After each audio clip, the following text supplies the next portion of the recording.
Y nosotros en el marco del día número 5 de este luto decretado en Irán por el líder supremo, el ayatolá Seyed Ali Jamenei, a raíz del martirio del presidente Seyed Ebrahim Raisi y su canciller Hossein Amir Abdollahian en un accidente aéreo el pasado día domingo, continuamos con esta transmisión conjunta para mantenerlos a todos ustedes muy bien informados. Y llega el momento del análisis. Tenemos dos invitados muy especiales a quien le vamos a dar la más cordial bienvenida. Primeramente, tenemos a Juan Luis González, directamente desde Cádiz, al sur de España, y también nuestro querido amigo de la casa, Nicolás Hadwa, directamente desde Valparaíso. Juan Luis, Nicola, gracias por estar con nosotros. Qué honor y qué placer que nos puedan acompañar en este análisis, en este momento realmente tan pero tan particular y tan pero tan especial. Juan Luis, voy a comenzar contigo. Sí. Porque durante todos estos días, Juan Luis, hemos sido testigos a la vez que hemos transmitido para ustedes pues todos los homenajes al presidente mártir Seyed Ebrahim Raisi, al canciller también mártir Hossein Amir Abdollahian, al resto de las personas que lamentablemente perdieron la vida en este accidente aéreo del pasado domingo 19, y todos han sido realmente impresionantes a nivel de multitud. Juan Luis, como ejemplo, los actos que tuvieron lugar en Teherán este miércoles con millones de personas en las calles, cargando los féretros de los mártires, además de la presencia de altas autoridades de unos 50 países y de organismos internacionales, quienes viajaron a la capital de Irán para manifestar su respeto a los mártires, al gobierno iraní y, por supuesto, al pueblo. Ayer, con el último adiós y entierro de los restos mortales del presidente Raisi en Mashhad, con una asistencia superior contabilizada a las 3 millones de personas, otro tanto de lo mismo con el caso del canciller Amir Abdollahian al sur de Teherán, del imán de los rezos de los viernes en Tabriz, y hoy viernes el entierro de los mártires, Mohsen Rahmati, gobernador de Azerbaiyán Oriental, y de Seyed Musavi, comandante de unidad de protección del presidente Raisi. Todos, repito, actos tremendamente multitudinarios con la asistencia de millones de ciudadanos iraníes de manera espontánea. Juan Luis, te consulto lo siguiente. Es muy importante insistir en el mensaje que Irán le está dando al mundo, sobre todo Occidente, y a sus medios mentirosos que pretenden vender la idea de crisis interna y desestabilización, cuando las imágenes muestran todo lo contrario. Juan Luis, bienvenido y gracias por estar con nosotros en este momento. Gracias a vosotros por invitarme. Estoy realmente... Es un momento muy complicado para Irán, y también quería manifestarle mi apoyo al todo el pueblo iraní y a las víctimas y a los familiares y amigos de las personas.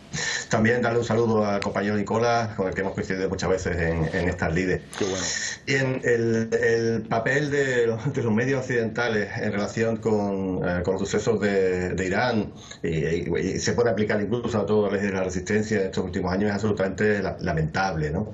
Estos días me he puesto a veces, porque desde luego da mucha pena leer en los medios de comunicación que tiene uno acceso, y se han dedicado a intentar ensuciar la figura personal y política tanto de Raisi como de Abdollahian, ¿no? Sí. Y realmente luego cuando se ven las imágenes, ¿no?, de duelo y esos millones de iraníes que estaban en las calles, yo pienso que al final los pueblos no son idiotas, ¿no? Nadie en su sano juicio, ¿no?, de los que haya estado viendo las imágenes de lo que ha sucedido estos días en Irán y en otras localidades, se puede creer lo que después le están contando una voz en off, ¿no?, en los telediarios occidentales.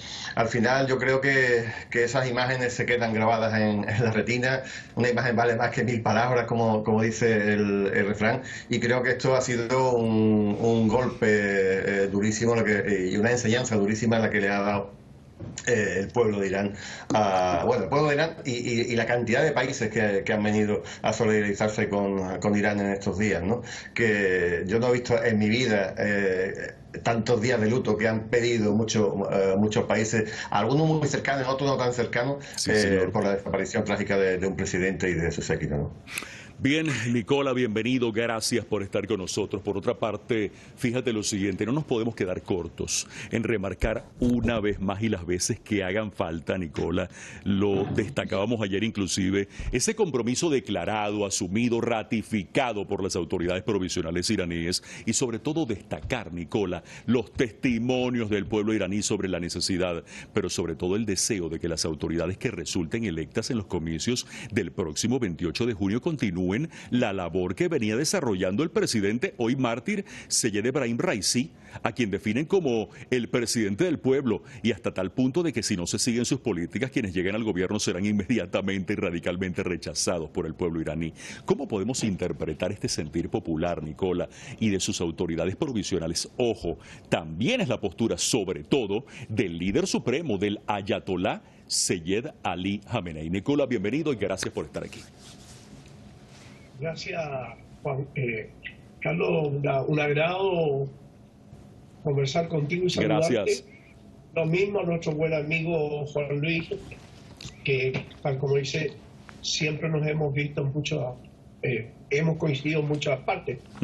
Mira, el caso concreto es que los líderes no se imponen, los líderes se hacen.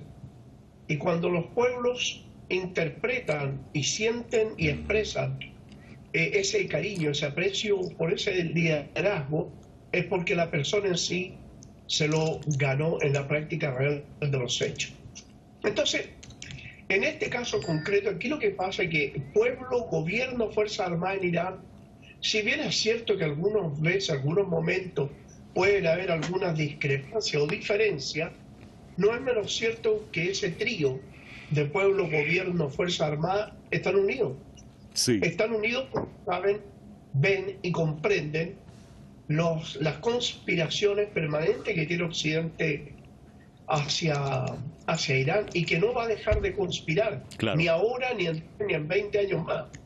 O sea, mientras Irán actúe con dignidad, con orgullo, con independencia, no se someta, no se coloque de rodillas y no actúe como súbdito de Estados Unidos, Irán va a seguir siendo objeto de conspiraciones, no solo de Estados Unidos y la entidad criminal infanticida, sino que también de los terroristas falderos de Europa. Entonces, el pueblo ve reflejado en su gobierno esa resistencia permanente, esa dignidad, esa valentía, ¿no? Pero claro, y además, Carlos, una cosa muy cierta, el pueblo iraní vivió la época del Shah, vivió la injerencia británico-norteamericana en Irán, y no quieren volver a esto, ni van a desear volver a esto. Entonces el pueblo, en estas situaciones, es ahí donde se muestra el verdadero liderazgo. Claro. El pueblo salió a las calles porque sienten, ven que perdieron a un gran líder. Y eso es lo valeroso. Ahora, cualquier líder que venga ante un pueblo combativo, un pueblo consciente como es el pueblo iraní, no es fácil desviarse del camino señalado. Claro, claro. De modo que este gobierno interino y el que venga va a seguir la misma senda, el mismo legado. Esa es la realidad, Carlos. Esa es la realidad sin duda alguna y es el compromiso ratificado por el gobierno interino en estos momentos de la República Islámica de Irán de cara a las elecciones del próximo día 28 de junio y también es el compromiso que con toda seguridad van a asumir las autoridades que resulten electas en ese proceso comicial libre, democrático en la República Islámica de Irán que tendrá lugar ese 28 de junio. Juan Luis y Nicola con nosotros, de verdad que es un gran gusto, un placer que nos permitan pues estar junto a todos ustedes y hacerles una gran cantidad de preguntas que obviamente pues tanto nosotros como nuestro público que nos mira y nos escucha pues quieren conocer y quieren conocer de primera mano de gente que realmente tiene pleno conocimiento, valga la redundancia, de toda esta situación. Juan Luis, voy contigo, porque fíjate lo siguiente, esto es muy delicado. Una vez conocido el primer informe del parte del Centro de Comunicación del Estado Mayor de las Fuerzas Armadas de Irán, llama muchísimo la atención lo previamente anunciado por el presidente de Rusia, Vladimir Putin, quien conjuntamente con su mensaje de respeto por el hoy mártir presidente Raisi, su solidaridad con las autoridades y con el pueblo iraní para seguir afianzando las relaciones bilaterales ganar-ganar, haya planteado la posibilidad de brindar todo el apoyo necesario para identificar y aclarar las causas de la tragedia que costó la vida del presidente Seyed Ebrahim Raisi y del canciller Hossein Amir Abdollahian, entre otros mártires a bordo de ese helicóptero. Tú en lo particular, Juan Luis, que sigues de cerca el tema, ¿qué lectura le das a este ofrecimiento en particular y ahora, pues complementado con el informe de este Centro de Comunicación del Estado Mayor de las Fuerzas Armadas de Irán? Juan Luis, te escucho. Bueno, Rusia, ante todo, hay que decir que es un país amigo de Irán y que a la vez tiene una experiencia vastísima en sufrir muchísimos ataques del imperio y una capacidad tecnológica enorme, ¿no? Son una red de satélites, en este momento pues está desarrollando una guerra contra toda la OTAN, tiene a muchas de sus tecnologías la tiene puesta mirando en lo que está haciendo el imperio en todo momento, ¿no? Entonces, bueno, su ayuda puede ser un valioso elemento para despejar cualquier duda que pudiera existir en este momento sobre la causa de la caída del helicóptero del presidente Raisi. Pero no obstante, yo creo que conforme cuando algo sucede de esta magnitud, se empiezan a valorar muchísimas hipótesis, ¿no? Pero yo creo que eso, conforme va pasando el tiempo, se ve que cada vez más obvio que el accidente se debió a factores fortuitos, quizás acrecentados por una climatología compleja, por una orografía compleja. Lo que se teme en un principio, también se apuntó en un momento, quizás por la causa indirecta, ¿no? Evidentemente, del bloqueo que está sufriendo Irán por parte de Estados Unidos, en algunos momentos de mantenimiento de tecnología que todavía es norteamericana, ¿no? Pero yo creo que al final no creo que este asunto vaya a llegar mucho más lejos por muchas investigaciones que se lleven a cabo y sobre todo porque hay un tema muy obvio y es que nadie está interesado en una guerra contra Irán. Yo recuerdo que a los minutos de haberse conocido el deceso, Israel se apresuró a decir yo no he sido, por favor, que nadie me Eso es muy cierto, sí, señor. explicar. Irán ha demostrado tener una capacidad de disuasión militar como nunca. Acaba de destronar a Israel en ese trono militar de la región y ahora mismo ni Estados Unidos ni Irán, ni Israel se van a atrever a atacar a Irán porque saben lo que puede venir detrás. Nicolás Hadua directamente desde Valparaíso. Nicolás, banderas a media asta en Naciones Unidas, en otros entes internacionales, días de duelo, ya lo agotaba en un principio inclusive Juan Luis en diversos países del mundo, e innumerables mensajes de respaldo al gobierno y pueblos de Irán y en honor a su presidente y canciller que cayeron mártires. Definitivamente, Nicolás. No sé si piensas lo mismo, un golpe en la quijada, por decirlo menos, para Estados Unidos, para el régimen israelí y sus demás aliados que son enemigos acérrimos de Irán y de su revolución islámica. Nicolás. Bueno, Carlos, esto es un mérito del gobierno, de la diplomacia de este gobierno y de las acciones decididas y dignas que han tenido. Sí, ¿no? Irán ha ganado el respeto y el cariño de los pueblos latinoamericanos. Irán se ha ganado el respeto de África, de Asia Occidental, incluso de Asia Central. Un gran respeto se ha ganado por parte de China, por parte de Rusia. Y mira tú que lo ha hecho absolutamente con diplomacia. Irán no usa la diplomacia de la misilera. Para nada. Todo lo contrario. Que utiliza Estados Unidos. Irán ha tenido simplemente relaciones abiertas, cordiales, respetuosas y de solidaridad con los pueblos. Entonces se ha ganado el cariño y por otro lado se ha ganado el respeto. Porque si es cierto, los países de Europa Occidental hipócritamente han hecho declaraciones muy tibias, escondiendo su alegría.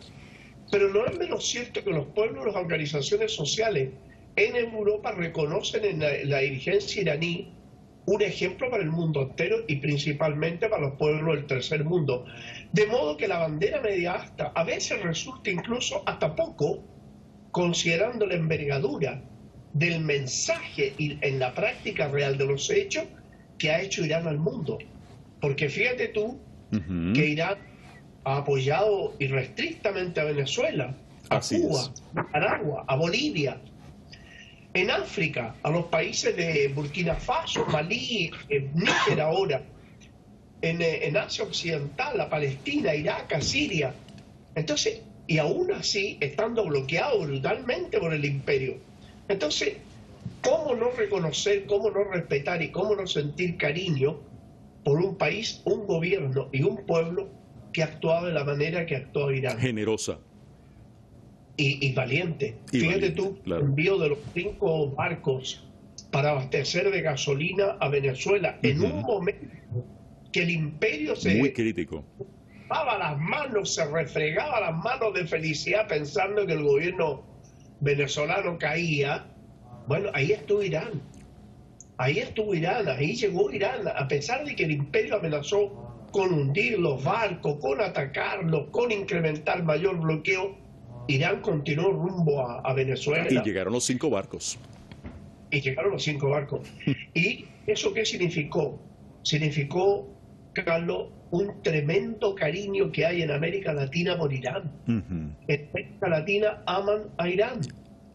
Porque los pueblos latinoamericanos están con Venezuela, están con Cuba, están con Nicaragua. Sí. Y la angustia de ver a esos pueblos acosados por el imperio y amenazados por el imperio, mantiene a los pueblos con esa rabia, esa molestia, y de repente ven que hay un Irán digno que cruza todo el charco para llegar ahí, al pie del cañón, apoyando a esos países agredidos por el imperio. ¿Cómo no ganarse el cariño, Carlos?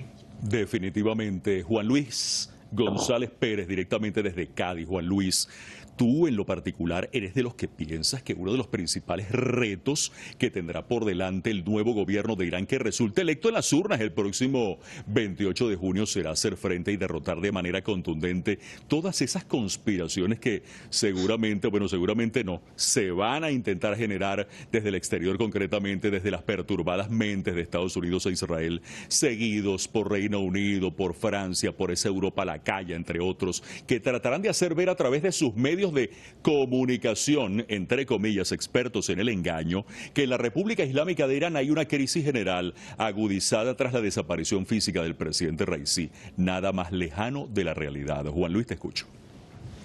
Bueno, realmente pienso que la guerra mediática de Occidente cada vez está demostrando que tiene valor en la burbuja propiamente de la OTAN, en la burbuja occidental. Sí, ¿no? En el resto del mundo cada vez tiene menos empuje, tiene menos credibilidad, se están viendo cómo van mintiendo una vez y otra vez. No creo que nos puedan engañar siempre. Si uno sabe que lo engañan una vez, sí, tratará de no creer en esos mensajes. Digo, no tienen credibilidad. Y en el resto del mundo cada vez tiene mucho menos peso la retórica y el relato norteamericano. Eso se está viendo en África, se está viendo en América Latina, se está viendo en Asia, seguramente, ¿no? Quizás no tanto en países como en el que estoy, como en España, que forma parte de la OTAN y de ese eje atlantista, pero en el resto yo creo que va perdiendo mucha fuerza.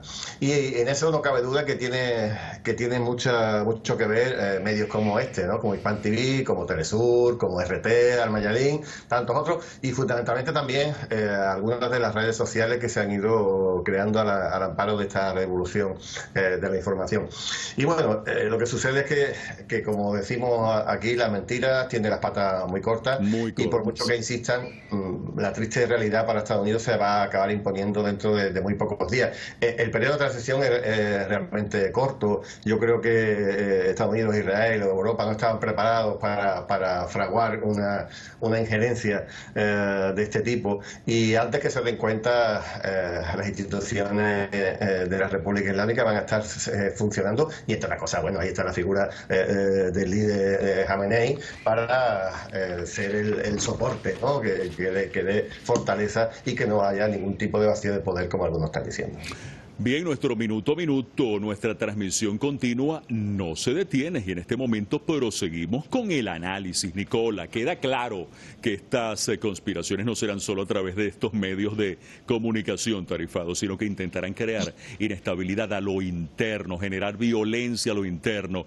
Quiero referirme a la importancia que tiene y tendrá la unión más que probada del pueblo iraní, de sus autoridades, de sus fuerzas militares, como un frente interno para hacer abortar una vez más estas intentonas de desestabilización que Estados Unidos, el régimen Israel, sus aliados intentarán crear aquí en la República Islámica de Irán? Nicolás. Tú apuntas muy bien a un aspecto que es latente y tremendamente complejo. El imperio y todos sus lacayos, incluyendo el Estado criminal infanticida, sí, no van a dejar de conspirar, Carlos. Pero van a conspirar, fíjate tú, que los enemigos que ellos tratan de mover en contra Irán son variados. Ya vemos las conspiraciones en Baluchistán, en Jorazán, vemos las conspiraciones con los traidores kurdos que se entregaron en brazos al imperio. Ajá. Pero el que más me preocupa no es tanto el frente interno, porque el frente interno el pueblo iraní lo va a vencer. Lo que me preocupa, Carlos, es la injerencia norteamericano-sionista en Azerbaiyán. Porque hay varias situaciones complejas. Hay planes de ampliar los proyectos y los corredores de transporte de gas, petróleo, principalmente petróleo, de Azerbaiyán y Kazajstán, en un corredor que pasa por Nagorno-Karabaj y llega hasta Turquía, que ahí que el apoyo turco, sionista y norteamericano a Azerbaiyán en la guerra con Armenia. Este proyecto que pretende suplir en gran parte el abastecimiento de petróleo que hace Rusia a estos países es grave. Es grave porque es muy tentador para los azeríes, es muy tentador para los kazajos, es muy peligroso para Rusia y muy peligroso para Irán. Entiendo. Perfecto. Entiendo. Y considerando, Carlos, que Irán en su interior tiene una gran población también de origen azerí, o sea, es evidente a todas luces que el imperio va a querer agitar esas aguas. Yo no sé hasta qué punto se va a prestar Azerbaiyán, porque Azerbaiyán no solo intentando desestabilizar a Irán, pudiera encontrarse con una Rusia que no va a tolerar. Entonces es muy peligrosa la situación, de modo que se requiere más que nunca que el pueblo, el gobierno y las Fuerzas Armadas estén unidos en esta etapa que viene, que es una etapa complicada, Carlos. Bien, dos buenos amigos, dos excelentes analistas, me refiero a Juan Luis González directamente desde Cádiz, Nicolás Adua desde Valparaíso. Juan Luis, vamos a hacer referencia en este momento. Me gustaría insistir en la importancia de la madurez del pueblo iraní en concreto y la conciencia que tienen muy presente para no permitir precisamente que los saboteadores que traten de atentar contra la estabilidad interna del país caigan por sí solos, es decir, que se caigan, que se desplomen definitivamente, que fracasen en su intento. Ese pueblo que lo ha demostrado estará a la vanguardia en la seguridad y en la defensa de Irán, es decir, el de proteger a Irán de cualquier amenaza. Insistimos, y ya lo venimos comentando, en que las amenazas mayores han sido y siguen siendo externas, Juan Luis. Sí, a ver, está muy claro que las demostraciones que hemos visto estos días, que evidentemente han sido demostraciones de dolor por la pérdida del presidente del país, del canciller y de sus colaboradores, también ha sido una demostración auténticamente de fuerza y de que el pueblo de Irán está con sus líderes, con su revolución y con su ejército. De eso no cabe duda, y eso es lo que tanto le ha dolido a Occidente, porque se han intentado, al principio sacaban supuestamente a alguien que decía que se alegraba de la muerte, intentando ver una personita en un sitio o alguien en una red social, ¿no? Pero cuando se ven esas masas de esos millones y millones de personas, lo que son los factos de duelo más importantes que ha habido en el país, de eso no queda ninguna duda que es una demostración de unidad, como pedía Nicolás hace un momento, ¿no? Sí, sí. Así que evidentemente desde el frente interno no va a venir en absoluto ningún tipo de amenaza. Cualquier amenaza que vaya a sufrir la República Islámica, sí, tiene que venir de fuera, ¿no? Pero yo creo que insisto en lo que decía hace un momento, ¿no? Dada la capacidad de disuasión militar e incluso de relaciones internacionales, de política, de diplomacia que ha mostrado Irán en estos meses atrás, yo creo que nadie se va a atrever a intentar incendiar Oriente Medio más de lo que está en estos momentos, y nadie va a intentar enfrentarse directamente a la República Islámica y a todo el eje de la resistencia que vendría detrás. Yo creo que a pesar de que evidentemente hay que estar ojo al visor por lo que pueda suceder, pero en el fondo, bueno, yo creo que yo no espero que vaya a suceder en estos próximos días, de aquí al día de las elecciones, nada importante, ¿no? Quizá a lo mejor intenten algún sabotaje o algún atentado terrorista, etcétera, pero nada, a pesar del dolor que pueda provocar, pero nada de gran magnitud como para que sea una amenaza para el gobierno de la República Islámica, seguro. Nicola, fíjate lo siguiente, hemos venido tocando una parte del asunto, pero hay una parte que no podemos dejar por fuera. Además del compromiso con el crecimiento económico y político que tienen que seguir llevando adelante las nuevas autoridades de Irán, quisiera destacar lo que muchos consideran son los desafíos que Irán en su conjunto tienen que combatir. Primeramente, lo hemos tocado ya, los ataques de la mediática internacional, pero por otro lado, solidificar aún más un frente militar, a pesar de que Irán no es un país que busque la guerra en ningún momento, pero ojo, hay que aceitar las capacidades militares por si acaso o no. ¿Qué piensas tú? Irán ha demostrado que primero rompió el bloqueo de la venta de armas, fabricando y confiando en sus propias capacidades, en sus propios técnicos, ha creado un armamento muy moderno y que no tiene nada que envidiar, nada que siquiera intentar comparar con armamento de otros países. Irán ha hecho armamento muy poderoso, tiene un ejército bastante capaz, bastante eficiente, ya lo ha demostrado. Además, ha demostrado la valentía cuando fue asesinado Qasem Soleimani, hizo pedazo a las bases militares norteamericanas en Irak. O sea, no solo tiene una buena industria de armamento, sino que también tiene una buena decisión política.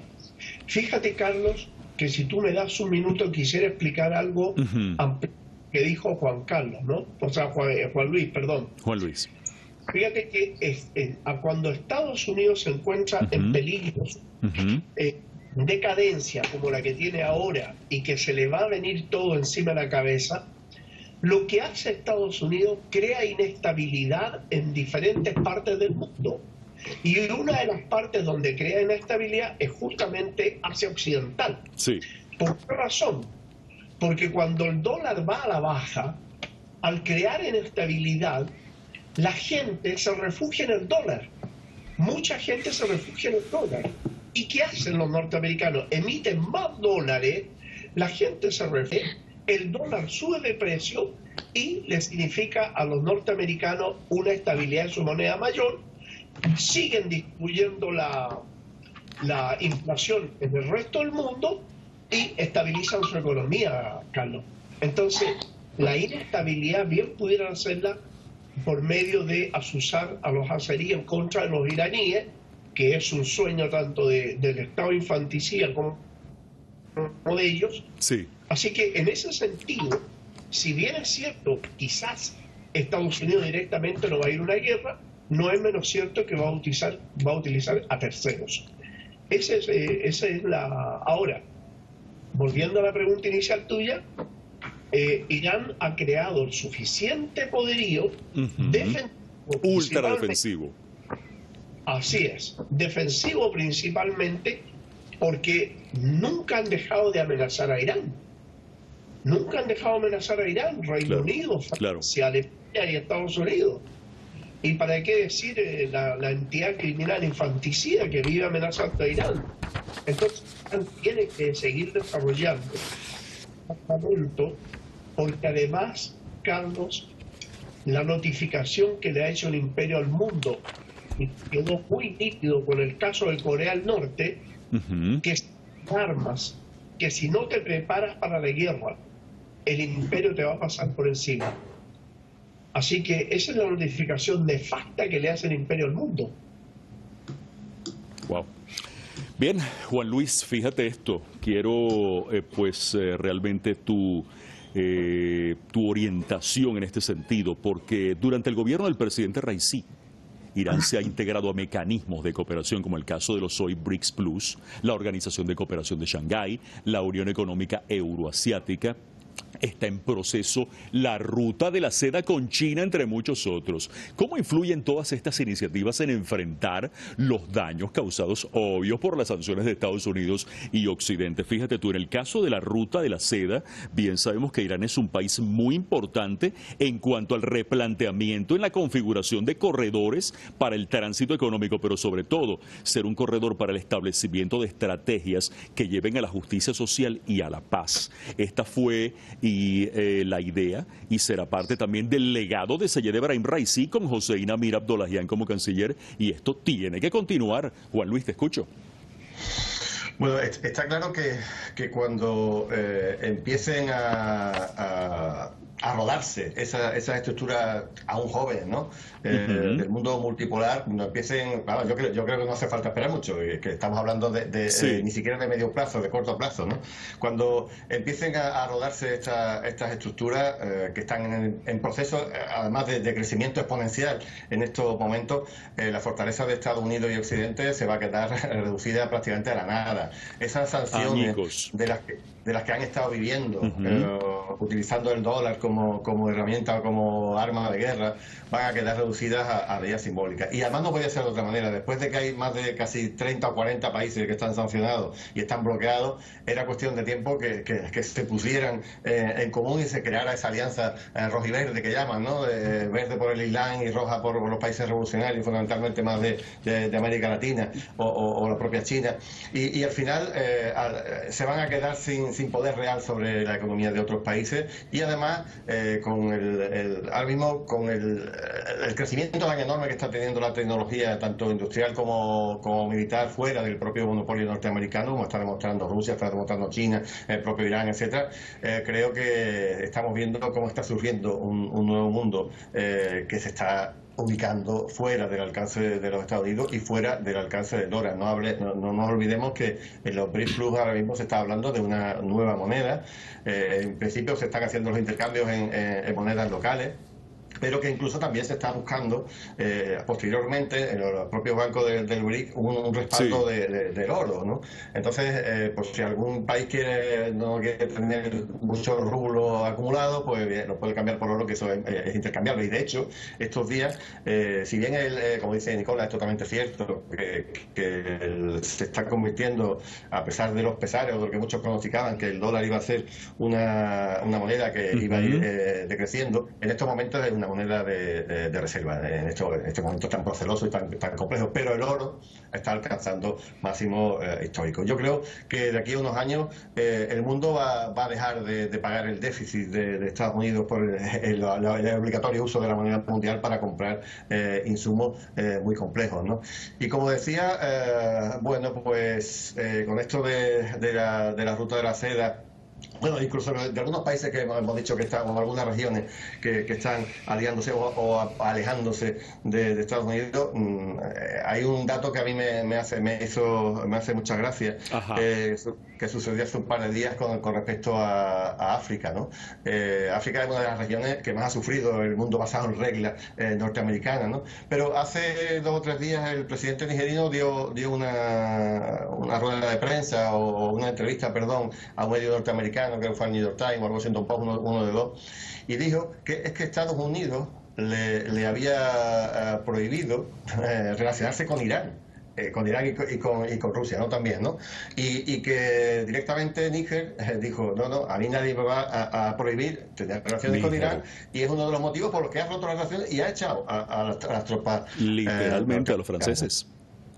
efectivamente, los franceses primero, que están perdiendo prácticamente toda la France-Afrique, pero luego a Estados Unidos, que se escondió un poco diciendo, bueno, que echen a los franceses que yo me quedo, ¿no? Pues no, pues al final, justamente no tuvo por dónde esconderse. Asociación que cada día es más grande de Irán con países de África, y evidentemente nadie quiere renunciar a seguir manteniendo esa relación, pues ha sido uno de los motivos, no solamente no el único, pero por el que Estados Unidos ha sido expulsado o está siendo expulsado, creo que se van el 15 de septiembre, concretamente, se irán de Níger y van a salir yendo de un país tras otro, donde sí, evidentemente la influencia iraní va a ser fuerte, junto con la China, por supuesto, y por la Rusia. ¿Qué cantidad de preguntas tenemos pendiente para nuestros dos analistas invitados? El tiempo es muy cruel, así que los vamos a exprimir al máximo. Nicola, ya que estamos inmiscuidos en el rico legado del presidente Raisi para su país y para los pueblos del mundo que lo quieran adoptar, hay que hacer mención al hecho de que a los enemigos de Irán también le corresponde una parte de ese legado, sin duda alguna. ¿Cuál es el legado del presidente Raisi para Estados Unidos, para Israel, el sionismo concretamente, para otros aliados enemigos de la República Islámica? Ojo, Raisi es el presidente de la dignidad y así es definido. Cuéntanos. Así es, Carlos.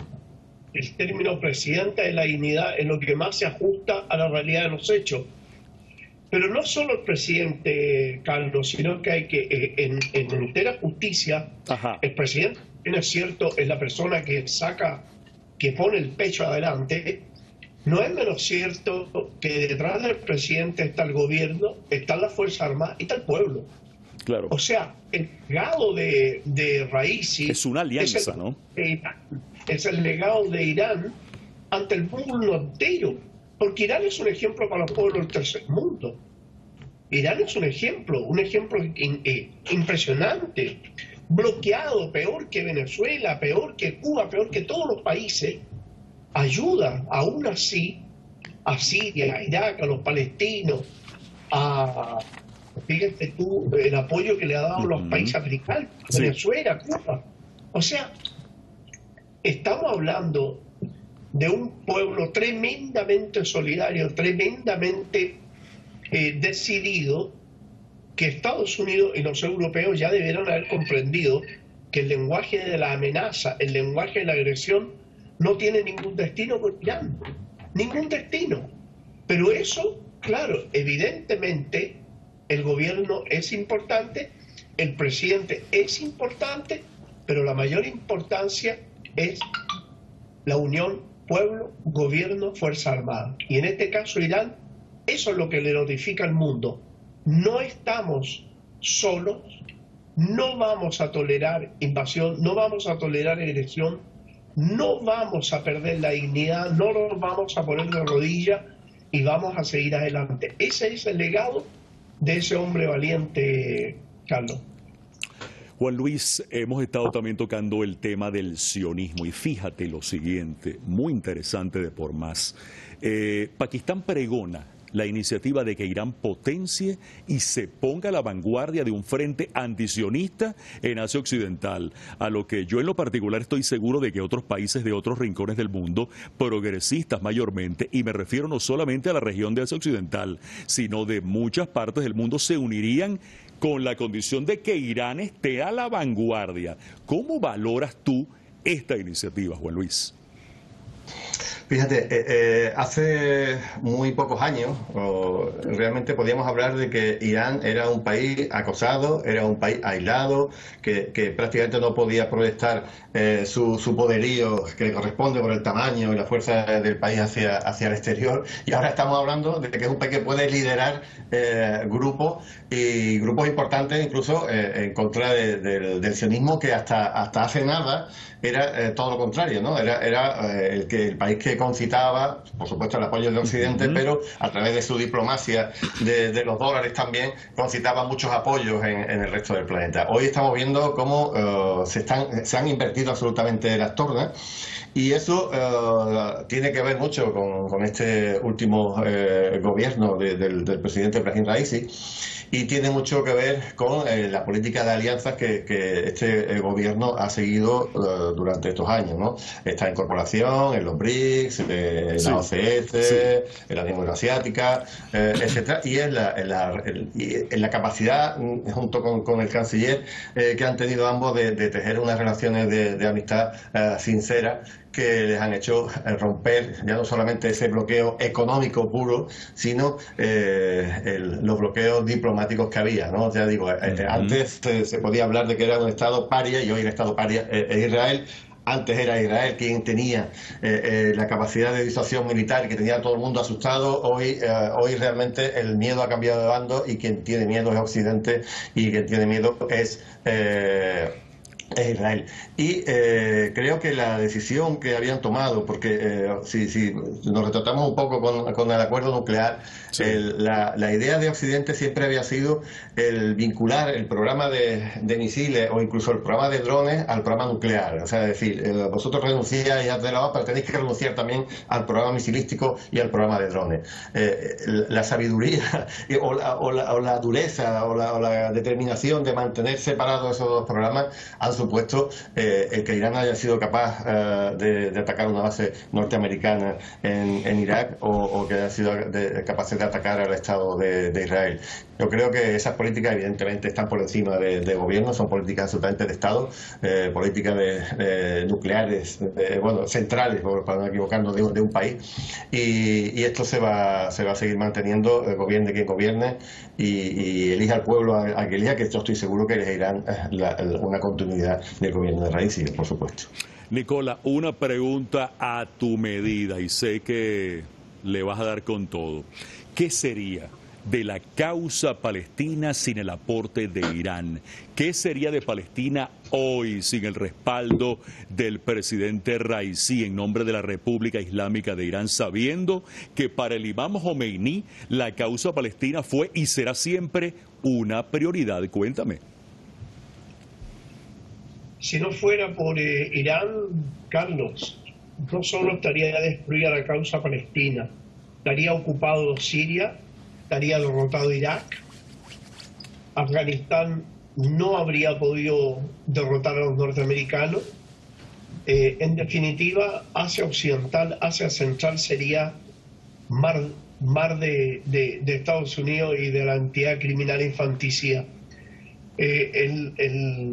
El baluarte que ha significado Irán en la resistencia, y el frente de la resistencia en su apoyo no solo a Palestina, sino que el apoyo común que han tenido entre sí, tiene un común denominador, que es Irán. Irán es el aliado, el solidario, el baluarte, como te digo, de todo el frente a la resistencia, y por eso es que se ha ganado a los enemigos tan importantes como Francia, Reino Unido, Estados Unidos, porque ni Estados Unidos, ni Francia, ni el Reino Unido pueden vivir y existir sin robarle los recursos a los pueblos del tercer mundo. Cierto. Ha sido, Francia tuvo 16 colonias en África, aún tiene tropas en varios países africanos robándole el presente y el futuro a los africanos. ¿Cuántos países han colonizado en Medio Oriente, en América Latina, en Asia? Esos países que se autodenominan del primer mundo son países que tienen su nivel de vida producto del robo sistemático, prolongado, de siglos, de la riqueza de los pueblos a los que han sometido a la más bárbara de las miserias. Fíjate Níger, que obligaban a Níger a vender el kilo de uranio a $0,80 el kilo. No alcanzaba 10.000. Canadá no. Te escuchamos. Entonces, se daba de que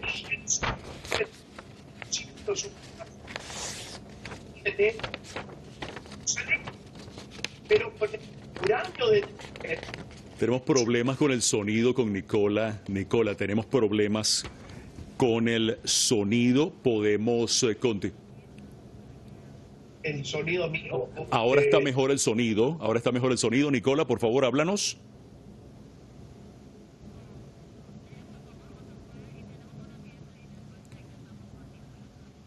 Bien. Vamos a presentarles este material preparado por nuestro equipo de producción, la investigación preliminar del Estado Mayor de las Fuerzas Armadas de Irán del accidente del helicóptero del presidente mártir Seyed Ebrahim Raisi. Concluye que no hay ningún indicio sospechoso. Se informa a la gente querida y noble del Irán Islámico que un equipo de alto rango del Estado Mayor de las Fuerzas Armadas, con la organización de grupos de expertos especializados y técnicos, fue enviado desde Teherán a las 5:30 de la mañana del lunes 21 de mayo de 2024 para investigar las dimensiones y factores que causaron el accidente del helicóptero que transportaba al presidente, el mártir Ayatollah Ebrahim Raisi, y sus acompañantes, y estuvo presente en el lugar del accidente del helicóptero a las 9 de la mañana del mismo día. Se ha recopilado una cantidad considerable de información en diversos campos especializados, técnicos y generales que podrían haber influido en el accidente. Algunas de las acciones para emitir una opinión definitiva requieren más tiempo y están en proceso de investigación, mientras que se pueden afirmar con certeza algunos aspectos. Número 1. El helicóptero siguió la ruta planeada y no se desvió de la trayectoria de vuelo establecida. Número 2. Aproximadamente 1 minuto y medio antes del accidente del helicóptero, el piloto del helicóptero accidentado se comunicó con otros 2 aparatos del grupo de vuelo. Número 3. No se han observado impactos de proyectiles o daños similares en los restos del helicóptero accidentado. Número 4. El helicóptero accidentado se incendió tras impactar contra un área montañosa. Número 5. Debido a la complejidad de la zona, la niebla y las bajas temperaturas, las operaciones de búsqueda se extendieron hasta la noche y continuaron durante la madrugada del lunes a las 5 de la mañana, cuando, con la ayuda de drones iraníes, se logró identificar la zona exacta del accidente y las fuerzas terrestres se desplegaron en este sitio. Número 6. En las comunicaciones entre la torre de vigilancia y el grupo de vuelo no se observaron casos sospechosos. Finalmente se recuerda que se ha recopilado una parte considerable de documentos y evidencias sobre el accidente del helicóptero, y para examinar algunas de las partes y documentos se requiere más tiempo, que se dará a conocer al noble y revolucionario pueblo de Irán en comunicados posteriores una vez que se complete un examen exhaustivo y un peritaje técnico más detallado. Por lo tanto, se solicita que no se preste atención a las opiniones no especializadas basadas en conjeturas sin un conocimiento preciso de los hechos en el sitio, o en algunos casos impulsadas por los medios extranjeros en las redes sociales y en otros lugares. Bien, continuamos con el análisis. Vamos con Juan Luis González Pérez, directamente desde Cádiz. Juan Luis, fíjate lo siguiente, estamos tocando con Nicola el tema concreto que tiene que ver con la causa palestina. ¿Qué sería de la causa palestina sin el aporte de Irán? Pero quiero ir un poco más allá contigo y consultarte lo siguiente, hablar de la importancia de que Irán esté a la vanguardia, esté al frente del eje de la resistencia junto a Irak, junto a Siria, junto al Líbano, junto a Yemen, estos 2 últimos con el plus de los movimientos Hezbollah y Ansarollah. Obviamente Palestina no lo podemos dejar por fuera. Cuéntanos.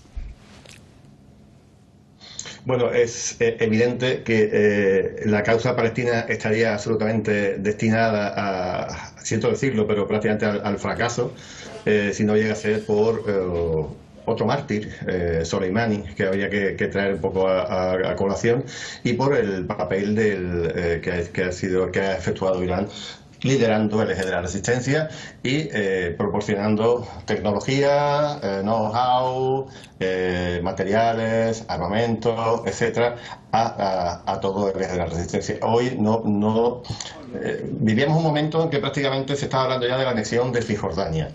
Estamos hablando de más países del Golfo que estaban ya deseando sumarse a los acuerdos de Abraham. Sí. Estamos viendo un momento absolutamente delicado donde se le podía dar la puntilla definitiva a la causa palestina, aunque el pueblo palestino seguiría resistiendo por todos los medios a su alcance como buenamente pudiera. Pero en este momento, el 7 de octubre, sería absolutamente imposible imposible siquiera de pensar en lo que sucedió ese día de la victoria, si no llega a ser porque el Cuerpo de Guardia de la Revolución, la Fuerza Quds y evidentemente el poderío de Irán, tanto en fabricación de misiles, a pesar de los bloqueos, a pesar de todo, el programa de drones iraní es uno de los más importantes del mundo, que está colaborando con Rusia, que fijaros el país tecnológicamente del que estamos hablando, pues eso ha sido gracias a ese bloqueo, a esa determinación del pueblo iraní de proveerse de los materiales que necesitaba para protegerse y para disuadir a nadie de que lo atacase, y de ponerlo a disposición del eje de la resistencia con los absolutamente logros que estamos viendo hoy. Lo de Yemen es absolutamente increíble, ¿no? Es lo que está consiguiendo, que directamente le está poniendo sanciones al Estado sionista. Sí, señor, así es. Vamos a ver. El Estado sionista, que siempre obligaba a poner zonas de seguridad dentro de los países para que ellos se sintieran seguros, ahora esas áreas de seguridad están dentro del Estado sionista, y Hezbollah lo ha conseguido. A pesar de más de 7 meses que llevamos de genocidio, todavía Hamas, todavía la Yihad, todavía el Frente Popular, etcétera, son capaces de seguir disparando cohetes hacia el interior de la Palestina ocupada, y son capaces de propinarle muchísimas bajas, cientos de tanques, cientos de blindados destruidos, y que nadie piense que porque ya no sea tan mediático la resistencia está derrotada, sino que está más fuerte que el principio, y lo que está mostrando debilidad son las IDF, el Ejército de Ocupación Sionista, que ya no sabe qué hacer para salir airoso del lío en el que se metió a partir de la invasión de Gaza. Y tomando en consideración que no ha logrado Juan Luis ninguno de sus objetivos desde que inició pues esta racia, este genocidio en Franja de Gaza, asesinando fundamentalmente a civiles, a mujeres, a niños, a personas con problemas físicos X, y desarrollando un genocidio en toda la extensión de la palabra, ni uno solo de los objetivos ha sido alcanzado por el régimen israelí en estos casi 8 meses de ataques sistemáticos y desproporcionados. Recuperamos el contacto con Nicola, lo tenemos. ¿Me escuchas, Nicola? Sí, te escucho perfecto. Perfectamente. ¿Tú me escuchas a mí? Sí, Nicola, te quería realizar otra consulta, ya estamos prácticamente en la parte final, y me gustaría precisarte en lo siguiente que me parece muy importante: destacar la labor del presidente Raisi, Nicola, bajo la égida del líder supremo, el ayatolá Seyed Ali Jamenei, en defensa de los valores islámicos frente a otros países islámicos que han traicionado sus principios y se han aliado al sionismo. Creo que es otra pregunta a tu medida. Cuéntanos. Carlos, sí, efectivamente, es una pregunta muy valiente, muy importante también. Fíjate, Carlos, que si nosotros observamos un poco y hacemos historia, sí. Hace un tiempo atrás el Estado infanticida arrasó con topadora un cementerio de la época del profeta, y lo hizo exprofeso para ver cuál sería la reacción de los países árabes. Ya. Y resulta que los países árabes no reaccionaron. Entonces dejaron solo al pueblo palestino. Eso estaba planificado con las monarquías feudales del Golfo, que querían. Después de eso hicieron varios atentados en la mezquita Al-Aqsa, cuando venía Ben Gvir y otros descerebrados a entorpecer, a entrar, molestar a los envalentonarse ahí, ¿no? Todo eso que era de todos los musulmanes, lo hicieron para ver hasta dónde la monarquía y otros gobiernos reaccionarios podían controlar la molestia al aire a sus pueblos. Una vez que tuvieron ya un esquema claro al respecto, entonces allí comenzaron el proceso de normalización de relaciones con el Estado criminal. Entonces, ¿qué es lo que yo veo acá? Yo veo la traición al Islam. Yo creo que el Islam, hay monarquías feudales que lo único que no les interesa es el Islam. Eso de partida. Se olvidaron de Al-Aqsa, se olvidaron de Jerusalén, dejaron votados a los palestinos. O sea, en el fondo, diría yo, han funcionado incluso en contra del Islam. Ya vemos nosotros esas monarquías feudales cómo trajeron mercenarios no islámicos de todos los países del mundo, inventaron movimientos pseudo-islámicos para derrotar a países islámicos, para asesinar, demoler mezquitas, demoler tantas mezquitas. Entonces, eso da cuenta, Carlos, más allá de Irán, Siria, Yemen, sí.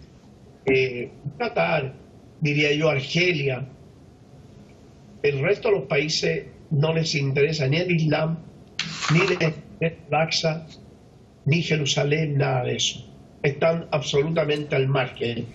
Incluso se han dado a la tarea de crear formas absurdas, ridículas, de formas islámicas como el salafismo, el wahabismo, una deformación monstruosa del Islam que no obedece absolutamente a ninguno de los preceptos desde la época del profeta. De modo que, mirado así, Carlos, afortunadamente el Frente de la Resistencia no solo está luchando por sus propios países, sino que al mismo tiempo están defendiendo el Islam, porque para Europa y para Estados Unidos, para poder dominar Asia Occidental, necesitan obligadamente de desislamizar a los pueblos. Entiendo. Si el Islam se ha constituido en un baluarte, en una muralla que impide la penetración de Occidente, ya lo vimos en Irán en la época del Shah. Sí. Entonces, estos otros al revés. Entonces, si tú volviendo a tu pregunta, no les interesa ni el Islam, ni las enseñanzas del profeta, ni sus propios pueblos, ni lo que piensa, ni cree, ni la identidad de su pueblo, Carlos. Bien, quiero agradecer muy especialmente a nuestros dos invitados de lujo en esta transmisión conjunta que seguimos desarrollando, esta transmisión continua que seguimos desarrollando a través de Hispan TV, pues, y donde el análisis tiene una importancia fundamental. Quiero agradecer muy especialmente a nuestro buen amigo Juan Luis González Pérez, quien nos ha acompañado directamente desde Cádiz, en España, y por supuesto nuestro consecuente amigo Nicolás Adua, directamente desde Valparaíso, Chile. De verdad que han enriquecido con su presencia el análisis y las preguntas, los planteamientos que hemos realizado en esta oportunidad.